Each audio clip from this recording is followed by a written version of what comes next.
Hello and welcome to the 5th episode of the Drawn Together podcast with Ash and Geekily. It's been a couple of weeks since the release of TMNT Mutant Mayhem, so we're going to be talking full-on spoilers in this episode since we think we've given you guys enough time to see the movie so that we can do that in this episode. So yeah, there you go. Spoiler warning, if you haven't seen the movie, you might want to steer clear from this until you do, but otherwise, hope you sit back and have a nice time. This is going to be another long episode, so right before we hop into it, I'm going to ask if you guys could please follow our socials. You can find me at Geekily Official pretty much everywhere. It'll link you to my main YouTube channel as well as all my social media stuff. That's what my handle is. And if you want to follow my art stuff, that's at Geekily Draws. I do a lot of stuff in a lot of different areas. It's too much to go down the list right now. Okay, we got to talk about turtles, but also make sure you're following Ash. YouTube channel is Ash Casera Gonzalez and support their art. That's AshCG_art on Instagram. You can pretty much find us anywhere. If you find one of our pages, you can find the rest of them. Without further ado, let's get right into it. This is the Drawn Together podcast. Can I kick it? Yes, you can. Can I kick it? Yes, you can. I'm not gonna do all the other ones. Hi. No, it's just like 5. Hi, guys. It's been a minute. Yeah, it's been a turtle time, a ninja time, if you will. No, it's not working. What are we talking about today? I feel like there's another animated movie that dropped. What? Look. We're talking about the new Ninja Turtles movie. I don't know what other animated movie he's talking about. Spiderverse. What do you mean? We already talked about that. That's exactly why I said I think there's another animated movie that dropped. The one we're about to talk about. Yeah. Good point. We're going to talk about Mutant Mayhem. Okay. We're going to talk about Mutant Mayhem. Yeah. So I made a little joke on the Spiderverse episode. And again, it was a joke. I wasn't expecting this to be the outcome. I said Mutant Mayhem was going to be little kids' business, while Spiderverse was for, the grown folk or whatever. Where do we stand? Do we like one better than the other? Are we undecided? No, why are we starting with this? Well, I mean, we got to address it. It was a thing in the last episode. We got to close the book. You're right. This is an impossible choice for me. Me personally, I'm undecided. So you had an answer at one point. Okay. I don't know if it's changed. I had an answer at one point, but now I'm like, I don't know anymore. Yeah, I'm undecided. Personally. I'm going to say I'm undecided. They're pretty head to head for me. They, on any given day, my favorite could fluctuate between either one. I'm going to say no comment. Yeah, to kind of open the book of discussion, we're going to be all over the place. We're not going to talk about the events in chronological order or anything like that. But no. Did I say chronological odor or order? I don't know. But I think we can both agree on this. And I'm not going to spend the entire episode comparing the two movies, obviously, but just to segue into discussion about Mutant Mayhem. Mm-hmm. I liked Superfly more than The Spot. I agree with that. I agree. Ice Cube as Superfly was one of the most god tier casting choices. Most of the casting was on point. All of it, I'm so impressed. Whoever the fuck casted the people for this movie deserves a raise. They did an incredible job. But Ice Cube was so good. One of the best villains for a Turtles project period I've seen in a minute. He's great. I love him so much. It was I praised him in the trailer, my trailer reaction on my channel. I praised I was about to say Superfly, but Ice Cube for putting on more of a performance as opposed to just being Ice Cube. Well, I'll say this, right? In the movie, he's definitely more of himself than I expected, but it worked. It didn't feel I'm listening to Ice Cube. It really, lends itself well to the character.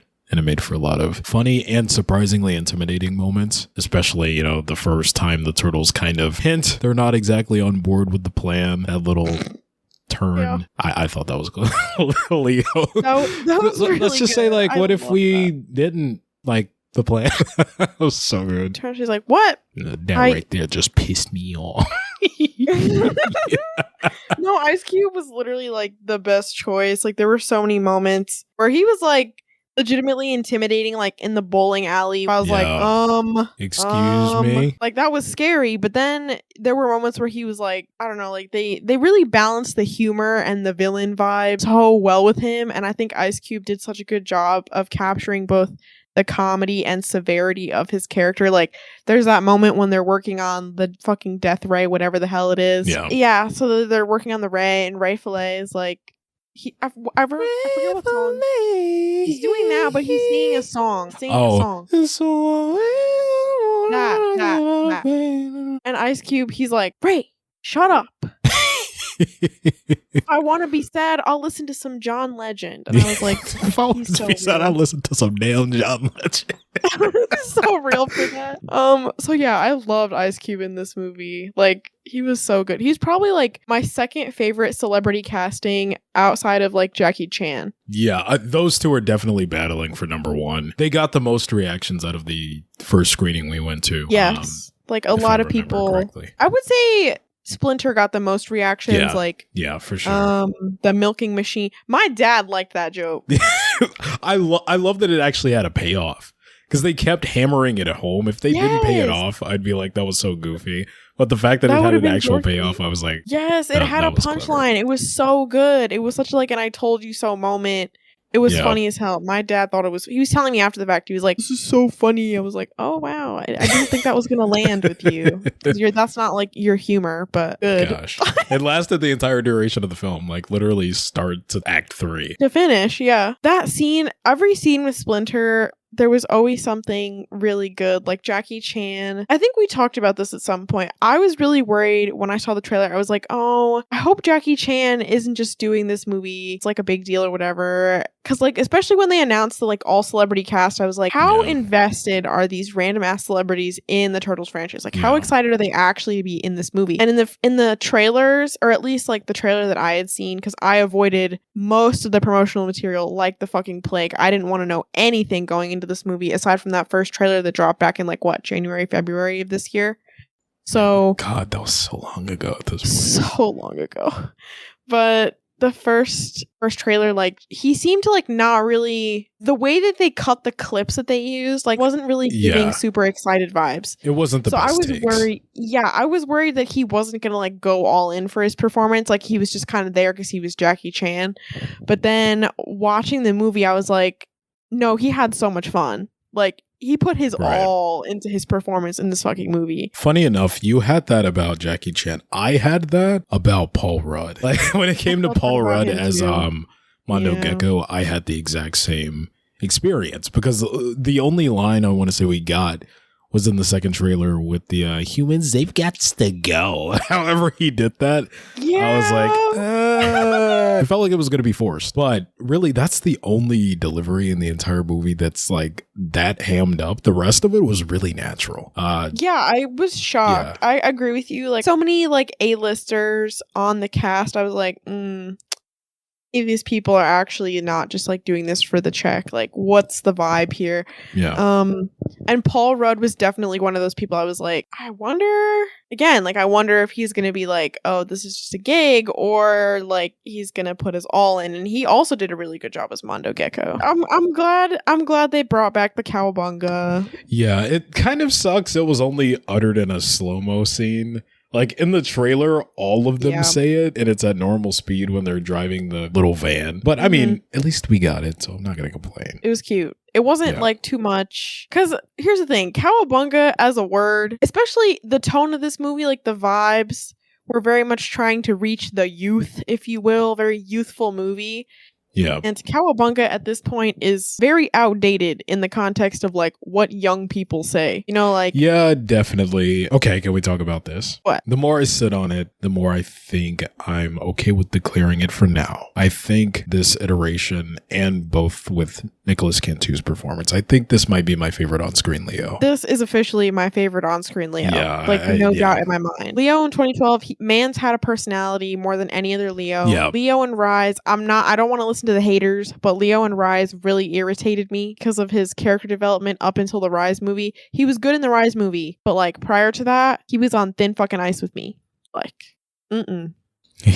this Leo, he was so good. Nicholas Cantu acted his ass off in playing Leo. It was fresh. It was very much giving older sibling, insecure, teen boy, thinks he's all that. Like, it was like not like 07 levels Leo. Like, he was so good in this movie. He was just like perfect. The perfect combination of like dorky and like trying to figure it out. That, I don't know. He's definitely my favorite though. Yeah, I kind of predicted it just because of like what we'd seen before going into the movie, and I'm glad the final product paid it off. There was no real beef between Leo and Raph. Like, it was pretty smooth, and it was really refreshing. The only quote-unquote beef that we saw between Leo and Raph was like Leo getting made fun of by Raph, but not only Raph, also yeah, it was everybody. Like, yeah, it was collectively everyone was goofing on him because he's a fucking weirdo. So that was great. Like, there was no leader, follower, whatever beef.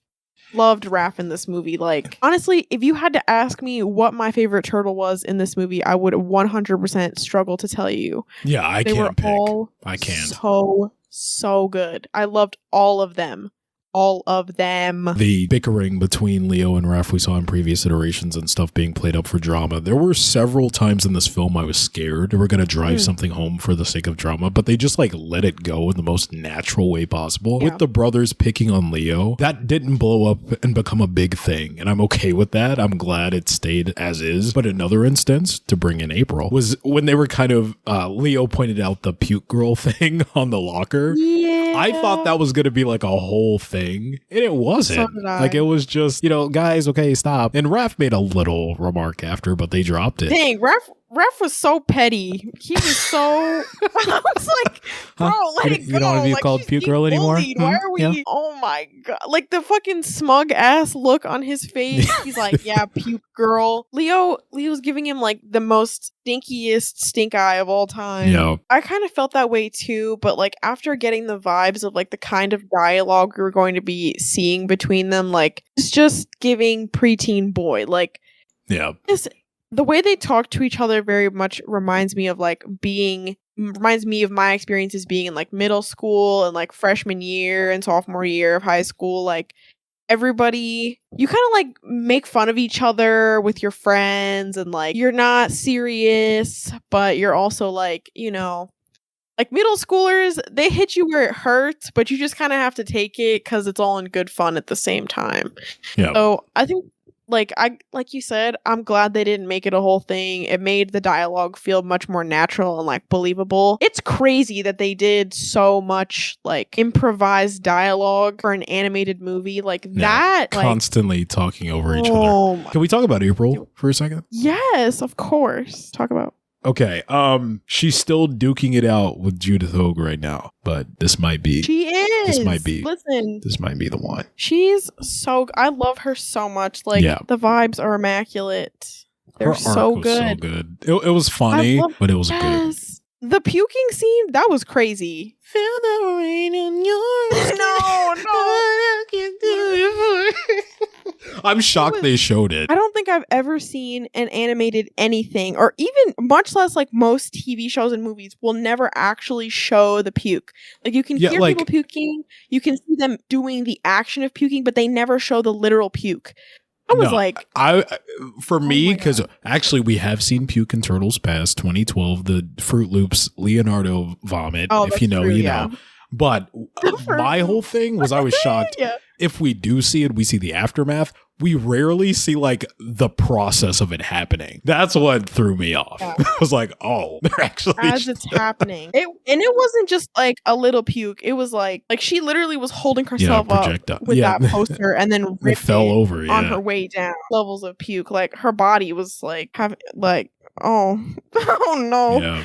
It was bad. It was so bad. I loved her dynamic with the turtles a lot. Yes. It's going to be so fun seeing them in high school. I don't know if you keep doing the same thing, but I just keep imagining the four of them in April in the cafeteria. No, I was literally going to say that. That's what I keep imagining every time. Oh, same. Like, okay, she's so real. Like, as a person, the way that she interacts with them, she's not like totally suspended in her disbelief. Yeah. Like, she's not like, she's like, this is fucking weird. Yeah, but like, I guess I'm going with this. What could you be? Yeah. She also doesn't talk to them like they're like they know everything, and she's just like being dragged along. Like she's real. She's just fucking real. Like there's literally no other way to describe her. Like she's definitely one of the best written Aprils in my opinion. Yeah. She's an incredibly incredibly well-rounded character. And I love that they brought her back to her journaling roots. I'm sad that we don't get to see like the lab assistant April vibes, because I love lab assistant April, but I also love journalist April too. Yeah, which that's so kind of the end point that Rise April had too, right? Like, wasn't she going to college for journalism in the movie? Yeah, she was. In the TV show or with the sequels or whatever, I feel like them being in high school, putting everybody in high school, if we get Casey there, if we get Irma, Vernon, whoever they fill the cast out with, it's the perfect buildup for by the time they graduate and they're just off in society doing their own thing. They will all be in their like classic positions that we see in the original animated series, but they all already know each other. Like April, she'll probably be working at Channel 6, so that'll be cool. The Turtles will be a really well-rounded team that are already pretty well-known superheroes. Casey will have his vigilante thing going on. Who knows? Maybe Vernon's the cameraman. It's all building to that. It's going to be so cool to see the payoff by the end. No, it's literally going to be so much fun. And I'm glad they kept her a teenager. I'm really loving this teen April vibe. Me too. Like, I've seen a lot of Hero people started it, Rise continued it, and now we're getting more teen April, and it makes me happy. Yeah, I've seen a lot of people recently like, oh, I kind of miss older Casey. I miss older April. I do too, but it makes more sense this way for me. It's more cohesive. The storytelling, it opens up more to do there with the characters, just more interactions, more understanding amongst each other. And again, like you said, Zero, really ushered that in as a new staple for the franchise. And Nickelodeon loved it so much that they've like been leaving notes for the next few iterations to keep that going. And I don't blame them. It was a good change. It was a very good change. I mean, it makes her, like you said, it's like she's more relatable. And I've been seeing those comments too. Probably prior to 2012, like me really delving into 2012, I really liked IDW April. And like she's a college student. So perfect middle she's not as old. Yeah, like that's probably as old as I ever want to see April ever again. April and Casey. I never want them to be older than like college students when they first meet the Turtles. Because, I don't know, personally at this point, I just enjoy their dynamic much more, having them similar in age. So. Agreed. Yeah. If you had to give this a numeral ranking out of 10, what would you give it? 10. Yeah, same. 10. I'd give it an 11. But yeah. Absolutely. This movie was so good. If you had to rank it in comparison, like in terms of like your favorite Turtles movie / animated thing, rank it like, is it number 1, 2, 3, et cetera, et cetera, et cetera? Like, what would you, where would you put it? If we're keeping it in the realm of TMNT, there's one area I'm confident in, and that's like favorite TMNT movie. Emphasis on movie. It's number 1. It's definitely number 1. But then there's another side of the coin of like TMNT Experience, whether the movie was good or not, right? Like 07 as a movie, not great. But it's like up there when it comes to TMNT Experience for me. Even in that vein, I put Mutant Mayhem above it. The only one I'm still like battling in terms of TMNT Experience is 1990. But even so right now, I'm confident in saying I can put it above it, even if just a little bit. But, then I think back like, the 90s movie did a lot of the stuff I've always enjoyed when it comes to TMNT with Casey and the Mirage Respect and stuff like that. But I also appreciate everything that Mutant Mayhem does in kind of its reinvention of the franchise, but also me being a big sucker for the 87 cartoon.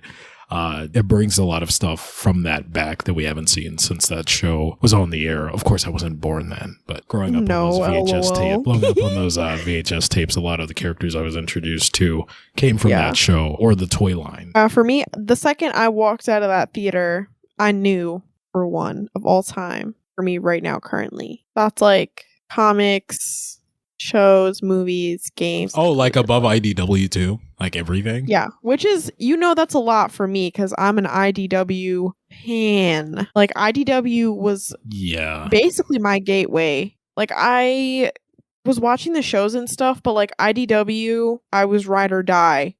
Those first like 120 issues, like I would not shut the fuck up about IDW forever. I was trying to get everybody to read it all the time.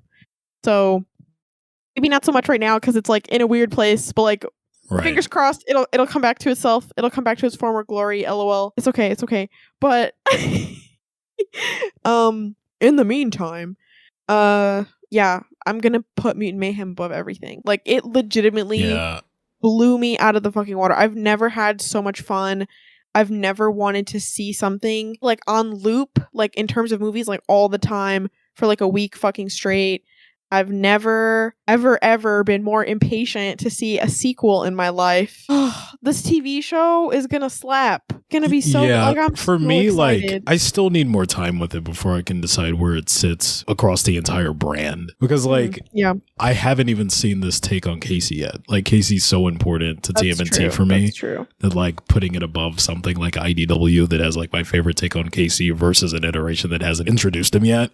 I don't know if I can say all that just yet. In terms of the realm of movies, absolutely. Because I need the show to come out first. You know, I need a sequel first. Keeping it in the ballpark of movies, I can say it's number one. But across the entire brand, I'm not sure yet. I need a few years with it. Because I've been into TMNT since I was like still wearing pull-ups. You know, so I've had like years with these iterations and why I love them. But it's a great movie. Definitely. Yeah, I mean, like, I'm like probably 6 years less time being a fan than you, but I don't think I've ever had that kind of experience with a Turtles project. Like, especially, I've literally been saying this for years, like fucking 5 years ago. One of the number one things that I was always talking about, and like the reason why I liked certain things, like 2012 pulled me in, was because of the fact that the whole teenage part never explored. Literally, you can ask fucking anybody that has been in the online circles that I've been in for Turtles, which I've been in since I was like 12. People who know me know I've been talking about them talking about them as young people. And there's so many things that they can do with that. Like, I think 2 years ago, TikTok, somebody asked me like what I would do prior to fucking Seth Rogen even announcing this. Like, somebody asked me what I would do if I could do it. And that's literally what I said, like verbatim, because that was something that I always thought was unexplored, and their situation has always been very unique. So this for me is like a dream come true. Like, this is something that I've always wanted out of the franchise. And like, does it break a lot of rules? Is it new? Does it go outside of what we consider to be like the general Turtles canon? Like, remix a lot of shit, you know, like being in public, which yes, 87 did that, but like not in this way. I think that this for me is like the freshest take ever, and it has so much potential. And yeah, there's probably going to be a couple fuck ups here and there. Yeah, like that was like the Baxter Stockman thing. Yeah, I was like, I like what they're setting up. The reason I can't crown it yet is because I haven't seen it in execution yet. Like, it could sound really good on paper and then just like as of right now, I'll say as of right now, it's winning. It's winning for me. It's number one. Not even thinking about all the other characters and blah, blah, blah, whatever. Winning for me. Aside from the fact that it's like a Turtles movie, like, remove the fact that there's already like an established fan base for this franchise. It has very dedicated fans, very dedicated audience, cult classic. Like, remove all of that. This movie is legitimately good. Just from a film perspective. It's shot beautifully. The animation is gorgeous. The style is new and unique. The soundtrack and the killer. score, oh my god, one of the best soundtracks I've heard in a long time. Incredible. Trent Reznor and what's the other guy's name? Atticus something.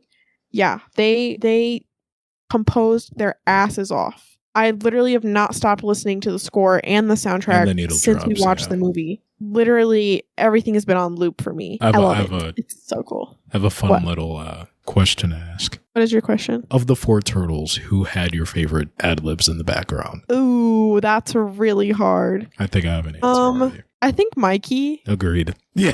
Mikey. Mikey was always saying some out-of-pocket shit, or like, it was like he was reading my mind. Like, he would just say things and I was like, that's oh loud. my god. He's just like me for real. I loved him so much.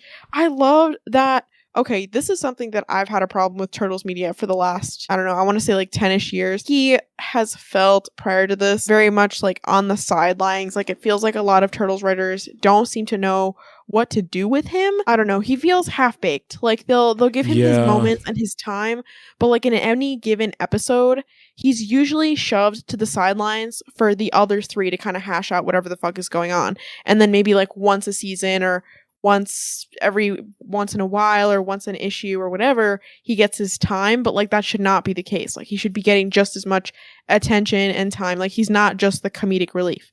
And this movie did such a good job. Maybe Raph being the exception in this case. Yeah, he definitely got the shortest end of the stick, but yeah, if like anyone were else, to, I'm glad it was Raph. He always gets so much attention and so much time because he's like a hothead, and it's because of the drama with Leo. After removing that, they made sure to spread out the writing and the time that each one got like so well that I think that's also why I have such a hard time picking which one is my favorite, because they're given so many good moments and they're so well written. Donnie, who got so many people into Attack on Titan over the weekend.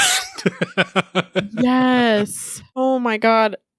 Seeing that many pop culture references was wild. Like I did not expect that in the slightest. I have seen a lot of people like complaining that like that's gonna date the film, but to me it's part of the charm.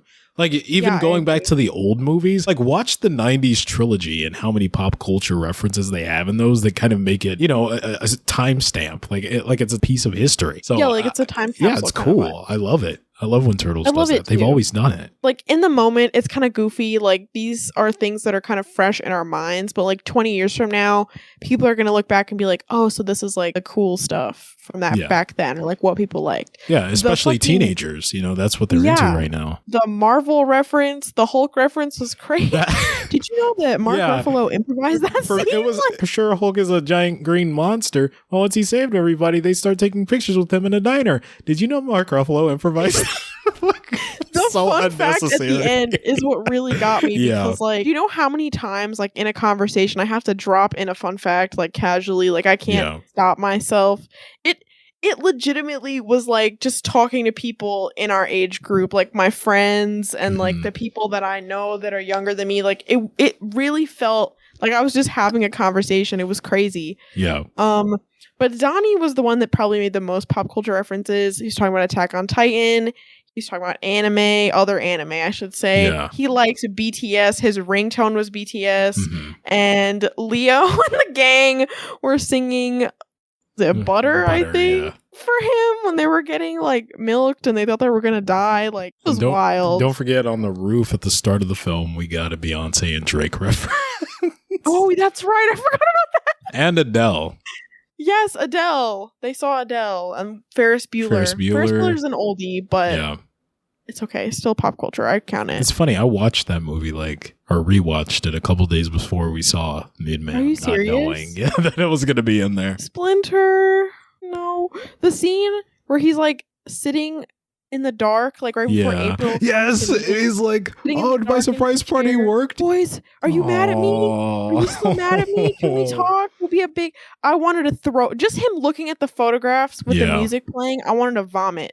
I was like, I literally had tears streaming down my face. I was not okay. And it's really like driving home how much Seth Rogen and the team wanted to focus on the teenage aspect. Because like, to some degree, I guess I initially thought the extent of that would be casting actual teenagers and doing, you know, some of the things that teenagers go through, but literally it's like the foundation of everything, to the point to where Splinter is way more of a father than he is a sensei. Those scenes where they're like turtle tots and they're like walking around and like Splinter playing the music and making the pizza with like the hair and the t-shirt.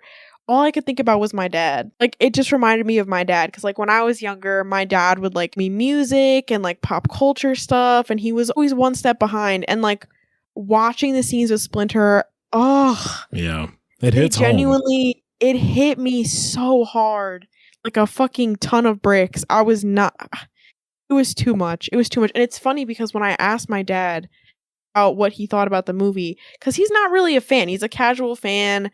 he saw the movie in the 90s. He didn't like it that much. He thought it was corny. I wonder what he thought of Sick of the Ooze. I know. Like, he's like not really a fan, but he's like a casual sort of person who's aware of the franchise. He fucking hated the Bay movies. But when I asked him about it, he was like, yeah, I really love the movie. Like, he couldn't stop talking about it. He loved it so much. And then he brought up Splinter. He was like, the only thing I was curious about is like Splinter wasn't really like a badass. Like, he was kind of just like a guy.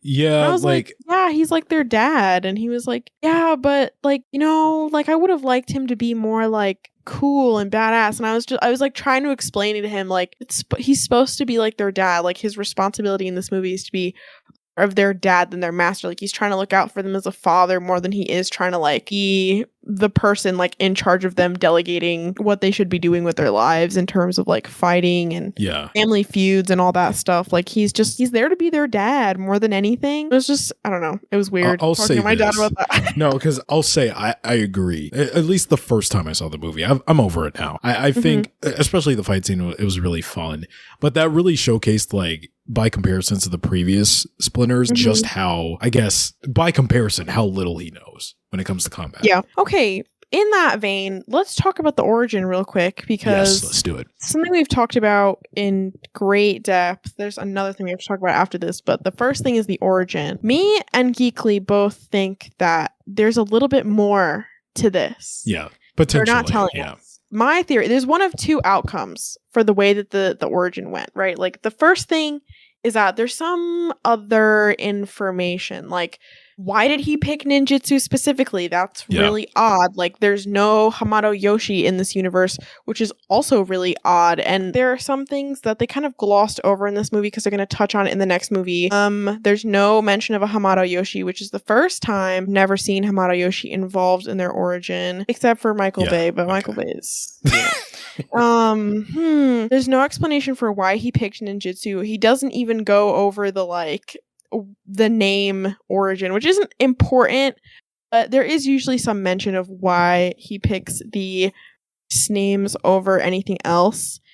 That's so true. Yeah, that's one explanation. Is like there's some things that he sort of glosses over. I don't think overtly in an attempt to try and hide anything or imply that there's something else going on. Just sort of felt like there were little holes here and there. Like the story was just a little bit too like fast. And again, they were mostly focused on like the turtles as kids more than the turtles as like machines. So I felt that there were some details there that were kind of missing. It also removes that personal connection to Shredder. So maybe they're glossing over something. But the other option is that I'm like reading way too hard into it, and actually there's literally nothing going on, and I'm just making shit out of thin air. The purpose of the origin scene definitely to me is more to showcase like the turtles and Splinter's relationship and their childhood. Right. More than trying to showcase them as like warriors, like people who have personal beef. They're just like existing. They're just like people who have a childhood who are looking for acceptance, which I think again aligns more with Seth Rogen's vision for the franchise. Yeah. So again, I could just be thinking too much about it. I could also be like, well, whatever, because Shredder is the villain in the next movie. Yeah. And I'm trying to... There was so much they could have done in terms of that personal familial family feud between Shredder and the Foot Clan versus the Turtles and Splinter. There's so much that could be done that you can still explore through that coming of age lens. So I feel like it is kind of a missed opportunity for them to not have that personal connection and work that into their whole acceptance thing. Right. But I guarantee whatever they come up with will be really good. So I don't have any doubts about her being just as impactful as a character as before. Yeah, I was going to say, if there was any part of the origin that I would like an answer to anyway, which, I mean, it's a given we know the answer, but it changes every time. It would be why those names. I think I would like to know. Just for fun, I would like to know also. Yeah, at the very least, that's like the one I would like answered. Because like Splinter, in this case, he's just a rat. Yeah. Like, bro is in New York City, sewer rat. Like, dude is not, like, where was he reading about Renaissance artists? Like, I would love to know, because it was not in that trash can that he was eating the garbage out of. Let's talk about Baxter Stockman real quick, because we disagree on this vehemently. We have gotten into multiple debates. Too many, like probably 5 since we watched this movie. Like, okay, you can introduce the topic. I do want to say this real quick. No matter the outcome, it's not going to be that deep to me. Like, I'll get over it. No, but same. I'm still on one side for now. Oh, Geekily thinks that Mr. Giancarlo Esposito, Baxter Stockman, is not dead. Personally, I think he's dead. I think he is dead. It's like possible for them to bring him back. It would be some kind of like brain in a jar type situation, like OUTSIIIIDE Baxter Stockman kind of vibes. Like, or me personally, you were trying to debate me the first time we came out of the movie theater, because we both watched it. The first 2 times we watched it together. He's dead. He is dead. Yeah, but somehow Palpatine returned. Listen, here's my thing. It's not even, I keep wording it this way that he's not dead, whatever. My thing is he's got to come back. I hope so. That's my thing.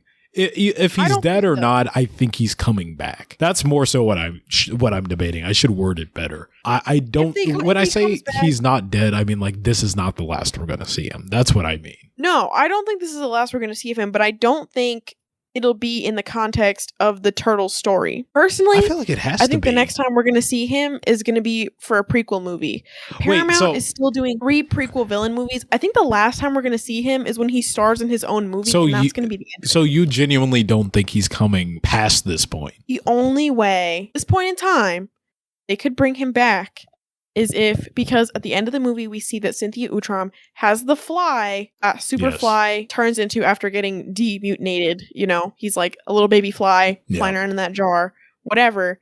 The only other way they could bring him back, one, is if he's somehow kept alive by being a brain in a jar type situation like OUTSIIIIDE, or they kept his body and they basically bring him back by mutating him. Yeah, that's what I'm thinking. Yeah. With the fly, so he becomes like Baxter Stockman fly, or Flyboard or something. Regardless, it's crazy to me to get fucking Giancarlo Esposito for 3 minutes. The GOAT for not even 3 minutes. This is like dream casting. Like 4 lines, and he put so much effort into his performance. Like out of all the A-listers on the cast, he like changed his voice. Like he was putting in the most effort to do the voice acting thing, even though he's not a voice actor. Like, you know, what do you expect for the animated series? What? Yeah, that's actually what I was going to go into. What do I expect for the animated series? Now, looking at the synopsis, it could go one of 2 ways. So the brothers are on their own for the first time. That's in the synopsis. But there's also this part that says we'll see them team up with old allies. Now, does that mean old allies from the first movie or old allies from previous Turtles media? Like not like literally bringing back an old version of a character. No, but I mean like Casey Jones. Does that mean Irma? You know, like I don't know what that sentence means. If I were to play it safe, I'm gonna guess old allies means the mutanimals that are living with them. But what I expect from the series, I don't know actually at this point, because part of me is just assuming the bulk of it is going to be them in high school, but I feel like that'll just be one element of it. But I wonder how much of the world do you explore in the show to leave enough room for the sequel? Right. I feel like it'll be utilized to bring in, first of all, to sell toys. I think we're going to see a lot of the mutants from the 87 series come back here. Maybe we'll see Ace Duck finally return. Oh, no. Okay. Yeah. Who knows? We might see a lot of mutants from the 87 series brought back in New York City thanks to the Turtles, and we'll see that balancing act of how that'll go down and the heroics paired with getting to class on time. I really hope to see an episode of Donnie joining like a robotics club, which will lead to him like making the inventions for the team that we know him for, because in the movie he's like a geek for pop culture and stuff, but he's not really tech savvy, or at least we don't see that displayed on screen. He's about as tech savvy is like any other fucking 13-year-old in the sense that he uses his phone a lot, but he's not like an engineer. Exactly. Which is what he usually is kind of into, is like he's like a chemist and an engineer we see in a lot of other versions. He has his fair share of chemistry knowledge and he's always building stuff, and like he's not really very versed in like medicine stuff, but he can do a bunch of other cool stuff. So I think that would be cool, as it's like a secondary thing. Like once he goes to school, he starts reading about it, he gets super engrossed, he's like some kind of fucking prodigy, I don't know. he gets like really into it. Or maybe not. Maybe he just stays his little silly guy who's like a hacker or something. Yeah. I will say, I don't know. That's cool too. The potential for the high school stories, to me, the two turtles that I'm most excited for, Raph and Mikey. I feel like you can have a lot of fun with them in high school. Yes. Specifically, Raph, I feel, is perfect to bring in other characters from the universe, which leads me to this question. If they do introduce Casey in this way, do you want him to go to their school or do you want him to be a rival? I'll say this about the series, just in general. My wish list for the series is that Casey is either in this show or in the next movie. And my like super duper, probably not going to happen, like ultra rare, I would love this, and like breakdown in tears. Secondary wish list is that Angel is in this show. Yeah. And even more so, like doubly super duper rare, like never gonna happen, but I would fucking love it so much. Angel as nobody. But that's just in general my thoughts on the show so far. I think it's gonna be really cool. Casey, there are so many ways they could introduce him. I want him to be like an upperclassman. I wouldn't think mind it would that. be really cool if Casey was like an upperclassman, even if he was like 1 or 2 grades above them, like he's a junior. Or what if he was senior. held back? No. Oh, that's like you're not. Yeah, that's the vibe, I guess. He's kind of not the best with school, I guess, but I think it's so easy. Like, hockey is super fucking popular in the Northeast.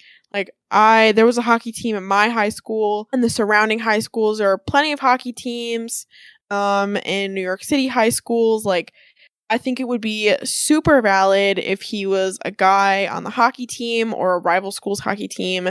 I would like him for him to be like an upperclassman. We talked about this. I do want Casey and April to date. Like, I love them. They're like one of my favorite. At the end of the day, I'm always going to fictional prefer those couples. two. I love them so much. So like low-key, maybe I don't want him to be an upperclassman, but yeah, I think it would be really interesting. Like Raph could be Raph and Casey, I think, always start as rivals in the beginning of every story, like except for IDW. IDW is the only version of Casey and Raph where they click like this. Yeah, like but now like, they're rivals. Raph the cop. Now they're rivals. Yeah. Casey the alcoholic. Oh, literally want to throw up. What happened? What happened? But anyway. Oh, we have to have a whole episode just talking about what the fuck is going on right now. I was literally just thinking that we need to catch up on IDW and just talk about it for hours. Into it low-key. Because I love IDW, but this is too much. Anyway, damn it. They need to be rivals.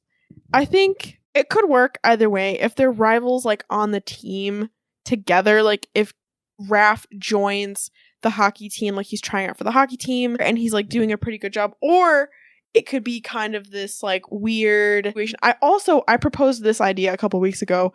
What if Casey started the bullying thing about April? Yeah. I proposed this because, like, fucking high schoolers are mean as fuck. Yeah. And Casey's always been kind of like an edgy guy. It'd be really interesting if Casey started the reason the turtles don't initially like Casey, is because he started the puke girl, like, joke. Like, yeah, everybody was in on it, but he's the one who came up with the name and the graffiti and blah, blah, blah. And he's, like, some fucking pseudo-popular, like, jock guy at school, and everybody, like, looks up to him or thinks he's cool. And the turtles and April fucking hate his guts.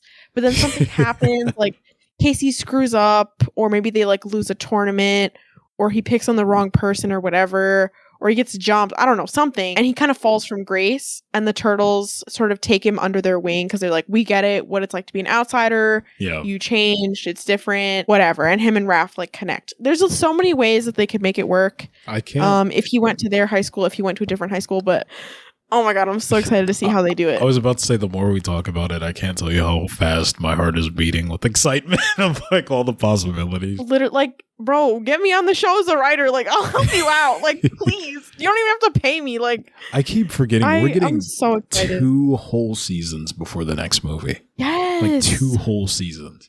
2. That's crazy. Which is the show being produced by Seth Rogen also? Yeah. Or is it Seth Rogen's production company, Point Grey, is still on it. To me, makes me really happy. It's going to be 2D animated. Jeff is an incredible director. Yeah. Like, he's so good. I love his style of directing, and he did such a good job on Mitchell's vs. the Machines and obviously on Mutant Mayhem. And I think of all the shows that Point Grey has produced, like The Boys And especially Invincible. Oh my god. And this show is supposed to be 2D. I'm thinking that maybe, like, a lot of people, I think a lot of people, the general thought about the new Turtles movie was that it was going to be very kiddie oriented. Like, kind of what my dad said. He was like, is this going to be like a kid's movie? Like, he saw animated and he saw like Seth Rogen was attached to it, whatever. I think a lot of people's assumption right now is that the movie is not as all ages as it is. If they keep the tone for the TV show could be much more akin to something like Invincible. Obviously not exactly, because there's like a lot of violence and like stuff that's like not exactly family friendly in Invincible, but like the general vibes, you know, like it I think genuinely can. One of the biggest one-ups it has is it's not airing on Nick. It's on Paramount Plus. No. All that foul language you heard in the movie can come back. Foul language. You mean like the one time they said damn? We got a couple of those. See you in hell, turtle. No, but I was just joking, because the third time I saw the movie, there were so many moms in the theater covering their kids' ears and turning to them. You gotta tell the story about the lady sitting next to you with her kid. Yeah, that made me laugh. Every naughty word that was uttered, she would gasp and turn to her kid and say, "Don't repeat that." There was a section in the movie where it was like rapid fire back to back between like Superfly. I didn't even realize it was that much until I saw it the third time, because of how many parents were reacting to it. But Superfly had said something in the bowling alley or whatever, and then it cuts outside and April's like, "Can you figure out what the hell's going on?" And like a mom in the first row was like, "Jesus Christ." Oh, it felt really tense in the theater, but it was funny. That's crazy, because like my parents, maybe it's like a regional thing, because I grew up in the Northeast. My parents were cussing like sailors around me as a kid. Like they always make fun of me now. They're like, "Oh, you have such terrible foul mouths." My dad calls me truck driver half the time. LOL. Like, it's literally because I grew up hearing my parents swearing like sailors all the fucking time. That's why this podcast has to be rated explicit every episode. I'm so sorry. Like, that's my fault. My bad. I was pretty shocked that Nickelodeon let fly what they let fly. And I think a lot of that has to do with the fact that Point Grey was probably funding a lot of it. At first, I thought it was giving like Cartoon Network vibes, like 2010s Cartoon Network vibes, because they would let regular show like slide with some stuff in Adventure Time. But So if they keep that vibe for the TV show, the show could pop off just as much as the movie does. And I think that would make it really easy to do, like you said, more of that exposition in the show, because more people are likely to watch the show before the next movie comes out. That was something we were theorizing prior to watching the movie and prior to the movie coming out, was like, if the show is for younger people, like, how much exposition can they really do? Because you don't want to like alienate the older audiences who are going to watch the movie the movies as they come out. Because if there's like a bunch of shit that happens in the show and people are not watching the show because they're not fucking 12, and they go to watch the movie and there's suddenly like 8 new characters that they've never seen before, they're like, "Oh my god, what's going on?" Yeah, and you kind of drop the ball. But if they make the show just as approachable as the movie, they're going to be on point with their audience. Yeah, like, I think. It being called Tales of the Teenage Mutant Ninja Turtles, obviously paying respects to the Mirage comics, much like season 5 of 2012. Yes. It's giving, as the teenagers of today say. It gives me the idea that it's going to be Star Wars: The Clone Wars anthology style series. Yes. And funny enough, watch me do it again. I got to bring it back. If they lean into that 87 inspiration, one-off episodes that don't necessarily have to flow into each other, very easy to tap into at any given point, I think that works so well for these turtles. Even though Rise made it work, do more of what 87 did and less of what Rise did, because Rise got like 11 minutes. Whereas 87 got a full 22, 23 to flesh out their story. I'm hoping that they lean more into like the 30-minute to 40-minute get. I don't think that they will. But I would really like them to. I think that would be really good. And also, honestly, that could be cool. That could be cool. I would love that. That would be insane. I'm sure the episode count would be short, which I'm fine with. It would be, but if they're longer episodes, I really do not care. I do not care. The show has so much potential, And I'm after hearing that Seth Rogen and Jeff Rowe are coming to work on the series. Obviously, with the strikes pending right now, we don't know when the fuck we're going to see any of this. Yeah, it'll be a while. Until these companies actually like sit down and give the actors what they deserve, what they should be paid, how they should be treated. I don't care that anything happens until they get what they're owed, because that's what needs to be happening right now. But in the meantime, we can all make up a bunch of silly lies about what the fuck the show's going to be about. Yeah. And I mean, what's going on. I can guarantee one thing. This is a Kingdom Hearts reference, so you're not going to get it. But by the time the show comes around, we're going to get a chain of memories moment with Sora. I actually got that. Explain it to me. Thank you. Well, I know that it's a Kingdom Hearts reference. Yeah. Because I've heard that. Okay. I've heard that in relation to the... Pretty much the reference. Don't explain it. Don't explain it. You're just going to ruin that. You're just going to ruin the No, I'm explaining it to you so you can get it. So the thing, in Kingdom Hearts 1, Sora has a really high-pitched voice. And the second game, the voice actor, Haley, went through puberty. So his voice was like super deep by the time Chain of Memories came out. It's like, what the heck happened? So by the time the show comes out, we're going to watch it and Donnie's going to be like, hey, guy. Oh my god, yeah.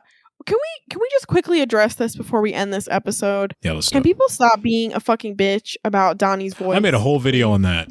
You made it before the movie even came out. I have to reiterate it now that the movie has come out. Everybody complaining about Donnie's voice being too low or being too high, please just go watch any interview with any of the actors. Yeah. His voice actor just fucking speaks like that. He's an actual teenager. Teenagers sound that way. Like, do you not remember what the fuck you sounded like at 14? Like, you're not going to sound like a fucking meathead because you're fucking 14. Your voice hasn't dropped. And it's so rude for people to be like, oh, like, it's really, like, dumb, whatever. You are not only making fun of the character, which, who gives a shit? That's fine. But, because he's not real. But the voice actor is a very real person. And he is seeing all these shitty comments you guys have to say about his voice online. And that shit is disrespectful as fuck. Like, so disrespectful. Like, everybody's always like, oh, men are so insecure, blah, blah, blah, blah, blah. Not to get political, we'll always talk about how there are such high standards, and then in the same breath, we'll continue to bully other people. Like, don't be hypocritical. That pisses me off. Yeah. I'm sorry. I got on my soapbox there a little bit, but I get so mad. People are being goofy. It's okay. Well, to end on a light note, I meant to mention this earlier. We have Jeff Rowe and Seth Rogen coming back to keep that consistency from this new fresh iteration. But we got to talk a little bit about the vets returning with Chris Yost and Alan Wan from 2012 Rise and 2003. Do you understand how crazy that's going to be? They're showrunners on like this new high school take of TMNT that have worked on the more traditional version. Like, what? Oh my god. Seeing Chris Yost's name attached to an animated project made me literally, I was like doing a little dance. Like, I was so unbelievably excited when I saw that he was attached to this project. Alan Wan also, he did an incredible job. Like, some of my favorite episodes were written or directed by him. He did such a good job. And he also worked on Rise. I don't know. I wasn't paying attention to which episodes he worked on in Rise, LOL. But he also did a good job on Rise. And then Yost, he worked on the Avengers TV show, the animated show, which I love. Earth's Mightiest Heroes, not Assembled. I love. Well, yeah, but it's okay. I like it anyway. No, that's what I'm saying. It's a good thing. Yeah. Assemble was the bad one. I was like, it's the good one. I thought you liked that one. No, I was letting people know that they worked on Earth's Mightiest Heroes, not the poopy one. Yeah. The good one. In fact, Zero worked on that too. He did. He was a character designer on that show, which was, I'm sure, where they met. So unbelievably excited. Like, this show is going to be so fucking good. I'm beside Chris myself. Chris worked on The Mandalorian too. He did. He did. And now he's coming back to Turtles for like almost 20 years. Yeah. Well, future's looking bright, Turtles fans. Yahoo Cowabunga. Yeah. I like the way you work it. No diggity. Yeah. Yes, sir. See you folks later. Yeah. Bye. Later. Bye. Take it easy. I don't know. Have a good time. Go watch the movie. It's pretty good. Yeah. Pretty good. Filmy flow. We outside. That